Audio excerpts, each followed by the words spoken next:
Dependability. I love this habit of the heart. You can count on me. I love the songs that he ain't heavy, he's my brother. I just love everything to do with dependability because I have such high hopes for people because I know what we can do if we choose to do it.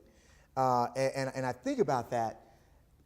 At dependability is being there for others. I mean, being there for others. I mean, going back to our first statement, other people matter. I'm your guest today because other people thought I mattered when it mattered. Being there for others through all the times of their lives, a steady influence that makes tomorrow a welcomed event. You know, looking at dependability from that perspective, as a leader, you know, how would you take that? And we're going to get into that more, but how would you take this concept and make it the operational procedures for your strategy of how would you take dependability and really make it something that is absolutely real, not just another word we've heard for the last 30 years.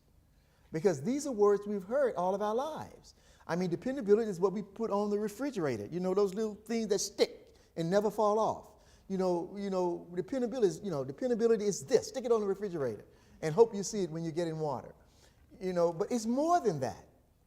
You know, but oftentimes we treat these things as if it's just a poster. It's just something we put up and maybe we glance at it, maybe we don't.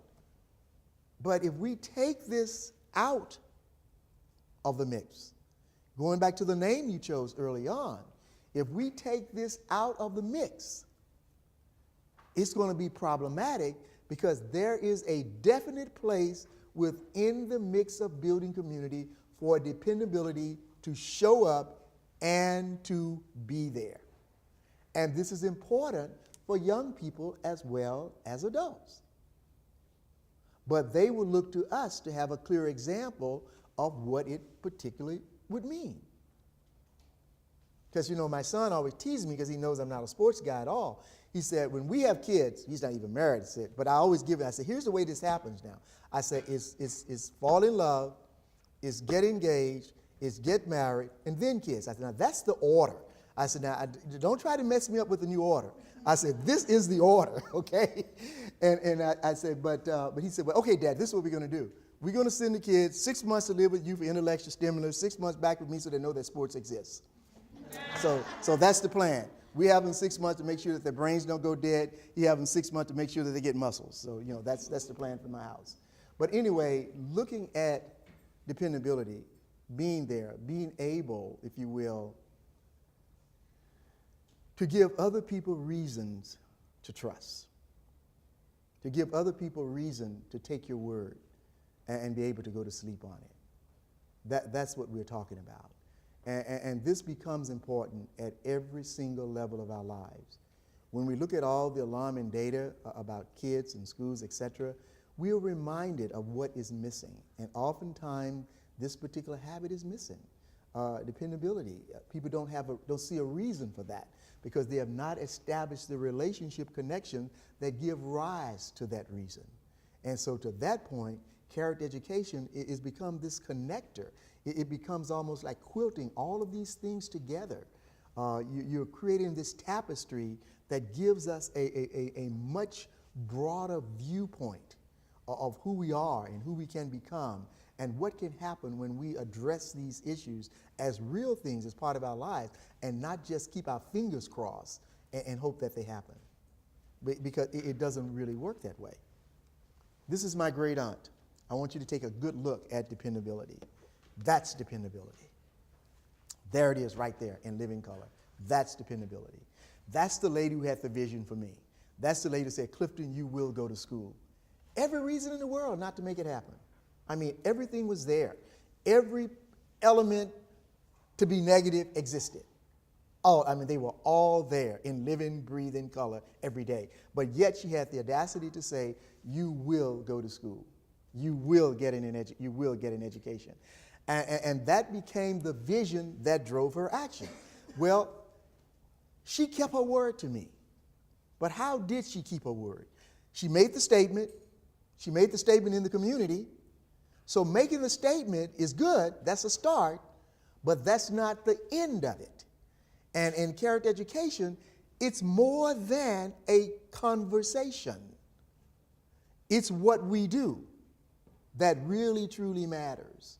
It's what we say, then what we do, how we back it up, and the consistency in the process. Okay, Clifton, you're going to go to school. The first thing she did, she met with the bus driver. I think that's pretty logical. That's the guy who drives the bus. She said, you stop at my house every day. And you would have thought that telling me that I'm going, telling the bus driver to stop, you know, that's two biggies right there. I mean, that should potentially be enough. But not for the visionary leader. It's not enough. She said, while you're getting ready, I'm going to stand on the front porch and I'm going to pull the light strings. For 4 years, my great aunt stood on the front porch during the winter months in a flannel gown and a head rag and pulled the light string on a 60-watt light bulb every single morning for 4 years during the winter months to let the bus driver know that I was going to school. She never missed a day. That's dependability. That's the consistency. That's why my son understands. He called me his dad. You got my back? Got your back. Because someone had mine. And I understand the necessity of being consistent. I understand the necessity of saying what you mean and meaning what you say and being very careful in what you say. If you can't do it, think about it before you spurt it out. It's so important to do that. That's what she did. I never missed a day out of school. I had to travel 100 miles round trip to school every day. The White High School was right behind my house, and there was another White High School at Avon, Mississippi, and I had to go to the one in Greenville. And I never missed one day. I graduated valedictorian of my class. I'm a member of Phi Beta Kappa. I teach at Harvard. I teach leadership, sometimes Marvin knows, at the Air Force Academy. I've taught at the Darden School of Business, the University of Chicago. The same kid who had to try to figure out which end was up because somebody else was dependable. Remember I started out, the presence of others in your life? That's how important you are. That's how important you are in building this community. And when I graduated from high school, my great aunt was sitting on the second row. You know, and she wasn't able to get me to college, but she never promised me that she'd get me to college. She promised me that I'd get an education. And for her, in the world in which she lived, when you graduated from high school, that was almost tantamount to having graduated from college. So to graduate from high school, to be number one in your class, and then of course eventually I did go to college and graduate school, you know, and she lived long enough to see part of that, for which I'm very thankful. But she didn't live long enough for me to really thank her. You know, that's what I would really like, you know, but fortunately that's just the way life is. But again, that's dependability. Being there for others through all the times of their lives, a steady influence that makes tomorrow a welcome event. And for me, as I discussed my great aunt and I discussed this story of my educational journey in the Mississippi Delta, which could have been very easily aborted because of legal segregation and the rigors of that particular system. It wasn't designed to promote my life. But yet, she was designed to promote my life. And this is what all of you as educators have the opportunity to do. You're going to run around kids who look like you, kids who don't look like you, kids that come from social environments similar to your own, kids who come from environments you never even want to be near. But you got to figure out a way to realize and embrace the fact that every child matters. And what can you do in order to put them on the right course? Because to me, that's the very essence. If that's not what's promoting us, then character education per se is not the best conversation if it does not include the inclusivity of thought about other people and how they matter. It's a much bigger picture that we're dealing with.